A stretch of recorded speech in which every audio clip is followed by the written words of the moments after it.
mentally draining and stressful situations, but dangerous. You're coming to work. This is how I have to get to work every day. And it's like, just physical. Needles, people get home everywhere.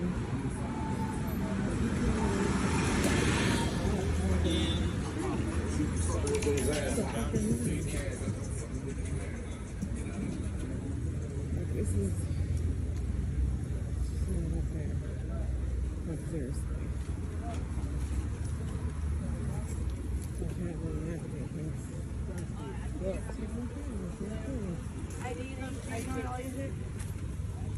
A mess.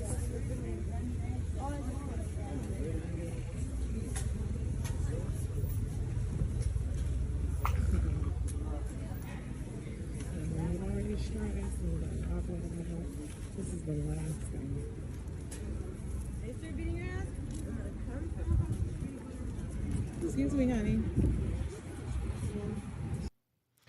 Tell me we're going through fifth generational warfare without telling me we're going through fifth generational warfare. Welcome back, beautiful and amazing human beings. My name is Zurkadowski here of wearechange.org, joined for another 2-hour very special broadcast that we are going to be having available for you today, right now, live in the moment, totally unscripted when it comes to debating the latest chaos that's happening right now in the Middle East. As just in a few minutes from now, we will be joined by two very special guests from two very opposing sides, debating a very controversial issue that, of course, we're going to keep a little bit family-friendly here on this particular platform, while, of course, we are going to be going over to rumble.com/wearechange in about an hour, where I think a lot of people expect all hell to break loose. That conversation is going to be interesting. It's going to be fascinating. If you want to be a part of this conversation, you could actually call in as a member of LukeUnfiltered.com. Just by going to that website, just by signing up, you get an access to a chat room that we are going to be paying close attention to during this live stream.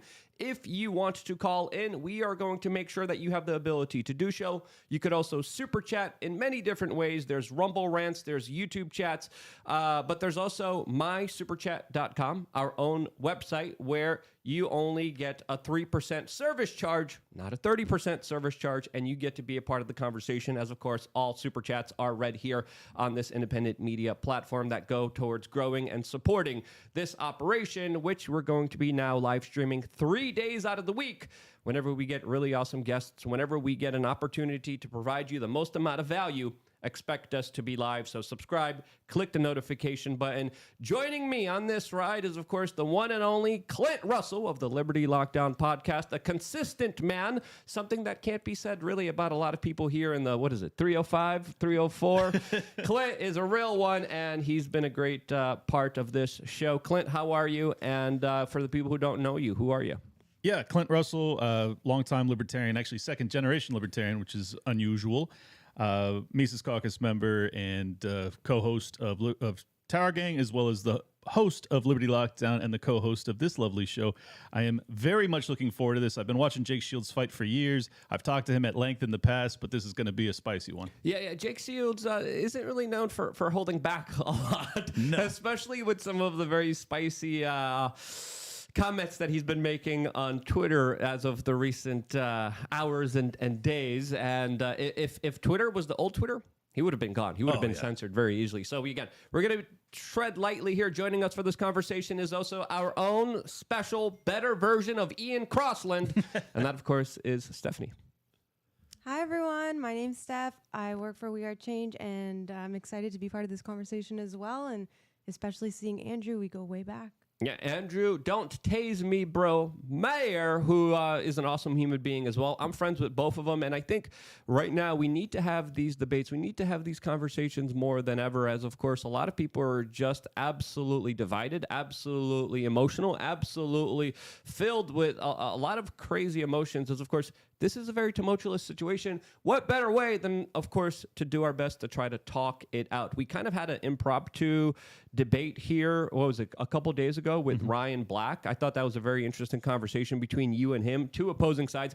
I didn't know we were going to be debating. I didn't know there's going to be some controversy. It got a little heated. It got a little emotional. But I think at the end of that conversation, I think everyone kind of gained respect for each other and exchanged very important, valid points, because Ryan wasn't backing down. He was like, no, this is my point of view. This is what I believe in. Here's what I think. And I thought it was a very fascinating conversation that you kind of jumped into the seat, Clint, and were like, hey, no, I think you're wrong. Yeah, I mean, I've been studying this a lot for the past month, since it looks like it could be the precursor for a world war. So I think it's really important that we actually wrap our heads around the history of this conflict, and it's obviously quite complicated, and it spans really millennia. But from a libertarian perspective, the property rights argument is most poignant over the past 75 years, and that's what I focused on. I felt as if Ryan was focused more on biblical rights to property, and I don't so much see things that way. But I thought it was a really productive conversation. I'm glad we were able to have it. Absolutely. Not just a world war, a global religious holy war that a lot of politicians in our mainline discourse are kind of prophesizing. They're quoting the Bible and like, hey, yeah, this is going to be it. This is going to be the event. And I'm like, hey, could we not just try to hurt more people? Is it that complicated? Is it that difficult here? And polarized is definitely one word to describe our current political discourse, as of course political rivals are now on the same side, and people who used to be friends with each other are now going at each other very viciously on social media in a very aggressive way. I've got a good example. Austin Peterson, who ran for president under the Libertarian banner in 2016, he has debated myself as well as Dave Smith and Keith Woods over the past 2 weeks, taking the pro-Israel side. Whereas, so like this is actually dividing even the libertarian community in some ways. It's been a fascinating discovery as to what people's beliefs truly are, and I think it's kind of lifting the mask. It's been also pretty interesting to see who stands on their principles and who wavers on their principles whenever it's kind of inconvenient to do so. So it's been very eye-opening, but I think if there's one message that I'm trying to get out there, and we're not having a lot of success with this, let's just be honest, let's just be real. It's like, can we just keep the peace here? Can we just chill out? Can we just like not do a holy war? Can we not just bomb each other? Can we not allow other countries to get involved here? As of course today there was also a big announcement by Hezbollah that has pissed off both sides, not surprisingly, and essentially what they said was, if there's not a ceasefire, we will get involved in this conflict.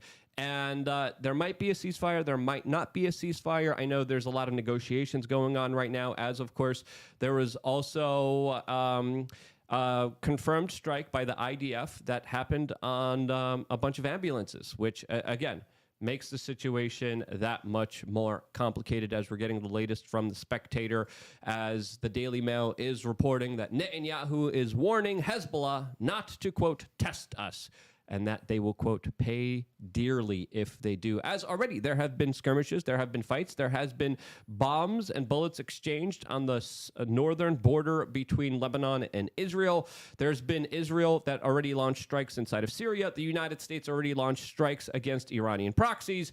And Turkey's like, hey, we're going to get involved here. Iran, China, Russia, Saudi Arabia, all on the other side of the spectrum, with Israel, the United States, NATO, and the European Union being like, hey, let's saber rattle. I'm like, that's dumb. Let's not do this. Let's please not. Yeah, and I don't know if it's confirmed yet, but there was definitely a strike at an elementary school. I don't know if it was IDF or if it was a Hamas misfire, or whatever the latest narrative is. But really, my point all along has just been that this is incredibly tragic, and the loss of innocent lives on both sides is horrific.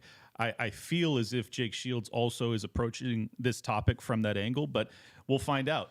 Yeah, it'll be interesting to see what Andrew has to say as well. So I'm gonna tell them that this is going to end in a cage match. I don't think Andrew's gonna like this one. I'm gonna be joking, obviously, don't choke of course. Me out, bro. But Andrew, he's a tough cookie too. He doesn't shy away from controversy or debate. As of course, this is the guy that literally got tasered on camera. That's his introduction to the political sphere. And then he later told me, he of course got tasered when he was confronting John Kerry when he was running to be president of the United States for being in the same same secret society as the person that he was running against, George W. Bush, who was also a part of that same secret society, Skull and Bones, where they did a lot of unspeakable pervy things, including, again, family-friendly show here, but they were, you know, they were doing some not straight activity, to say the least here. I remember making fun of this, and me and my friend, we dressed up as the Bushes and the Cheneys, and then we just started to dry hump each other outside of Skull and Bones. After that video is available right now on YouTube.com. I might have it available. I'm going to try to see if I could pull this up here, because it just shows you how, you know,